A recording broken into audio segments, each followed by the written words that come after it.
कांग्रेस की भारत जोड़ो यात्रा आज श्रावस्ती पहुंची, जहां पर पूर्व मंत्री नकुल दुबे का जोरदार स्वागत किया गया।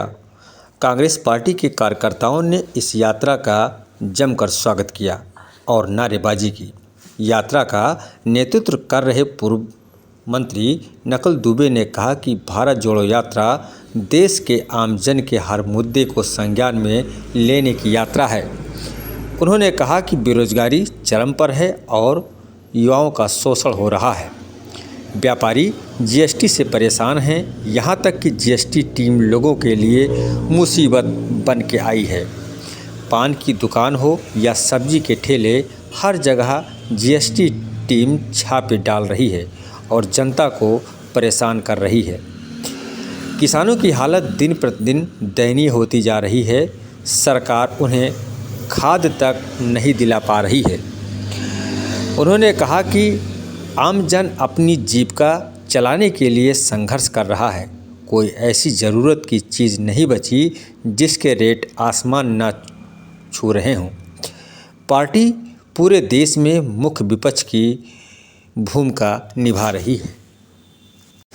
श्रावस्ती जनपद पहुंचे और भारत यात्रा जोड़ो का नेतृत्व कर रहे पूर्व मंत्री नकुल दुबे ने बीजेपी की सरकार पर हमला बोलते हुए कहा कि बीजेपी सांसद रोहित द्विवेदी के कमेंट का कटाक्ष करते हुए कहा कि कांग्रेस परिवार को जोड़ने की पार्टी है और कांग्रेस का पूरा देश एक परिवार है जो सबको जोड़ने का काम कर रही है।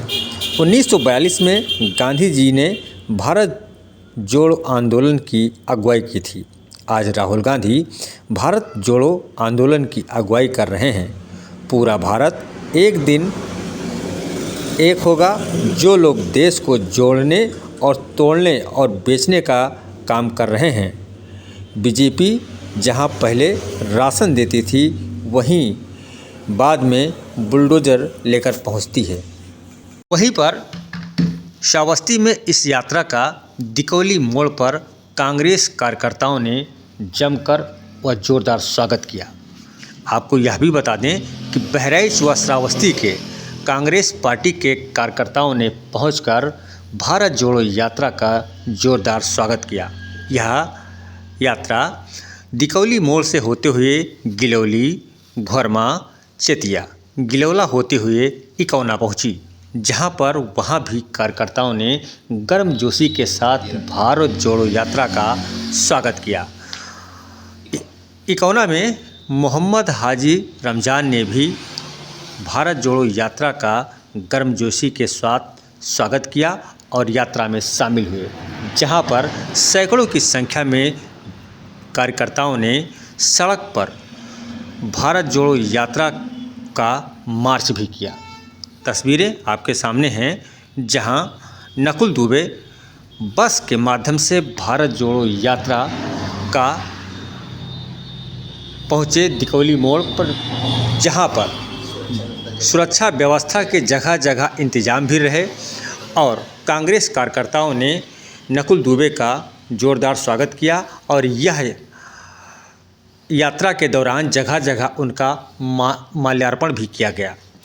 भारत जोड़ो यात्रा श्रावस्ती में कई जगहों पर पहुंची, जहां पर कांग्रेस कार्यकर्ताओं ने जोरदार स्वागत किया।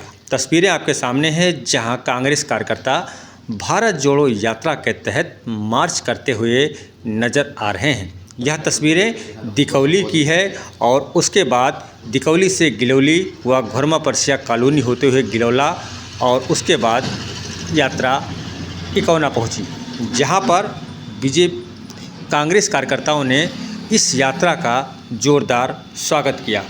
वहीं भारत जोड़ो यात्रा के दौरान नकुल दुबे ने जगह जगह लोगों को संबोधित भी किया।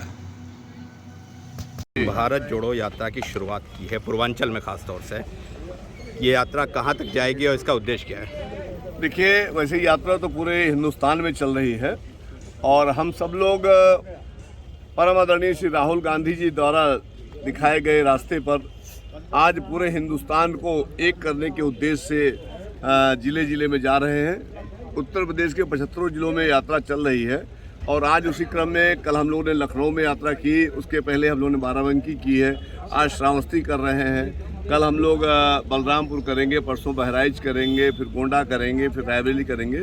इस तरह से जो हिंदुस्तान में एक नफरत का माहौल बना दिया गया है कि हिंदुस्तानी कभी एक नहीं रहे, तो उसी पर विराम लगाने के लिए, उसको हमेशा के लिए समाप्त करने के लिए यात्रा चलाई जा रही है और इसी यात्रा के हम लोग जो है हम सफर है। ये से यात्रा को आप कितना मजबूत समझ रहे हैं कि 2024 में कितना कांग्रेस मजबूत होगी?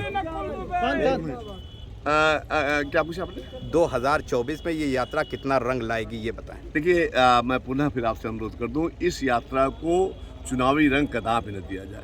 हम लोग वास्तव में बहुत दुखी हैं जब हमारे देश की संस्थाएं बिक रही हैं, जो हमारा देश जो है 2014 में आज़ाद कहने वाले को पद्म विभूषण दिया जाता है तो दिल फट जाता है। जब हमारे नेहरू जी का पटेल साहब के नाम के स्टेडियम बदल करके अपने नाम पर किया जाता है तो कलेजा फट जाता है। जब आपको महात्मा गांधी के नाम पर अपमानित होना पड़ता है, महात्मा गांधी के नाम अपमानित, तो वाकई दर्द होता है। तो इसलिए इन सब बातों पर रोक लगाना चाहिए, न कि 2024, 2022, 2023 इलेक्शन लड़ना ही इस हिंदुस्तान का कभी वो नहीं रहा है। आज़ाद कैसे हुआ देश हमारा? आज़ाद करने के लिए 50-60 हज़ार लोगों ने अपनी कुर्बानियाँ दी थी, जिसमें 27 हज़ार तो खाली मुसलमान थे जिन्होंने अपने प्राणों की आहुति दी। और आज हम लोग उन्हीं के बीच में नफरत पैदा करके, आपस में नफरत पैदा करके राजनीति करने का प्रयास कर रहे हैं। तो हमारा प्रयास है कि हमारी इस भारत जोड़ो यात्रा को कदापि राजनीति से न जोड़ा जाए। हम लोगों का वह एंगल अलग है और यह एंगल अलग है। हम देश को नहीं बंटने देंगे, देश को नहीं बिकने देंगे, देश को नहीं बर्बाद होने देंगे। राजनीति अपनी जगह अलग चला करेंगे।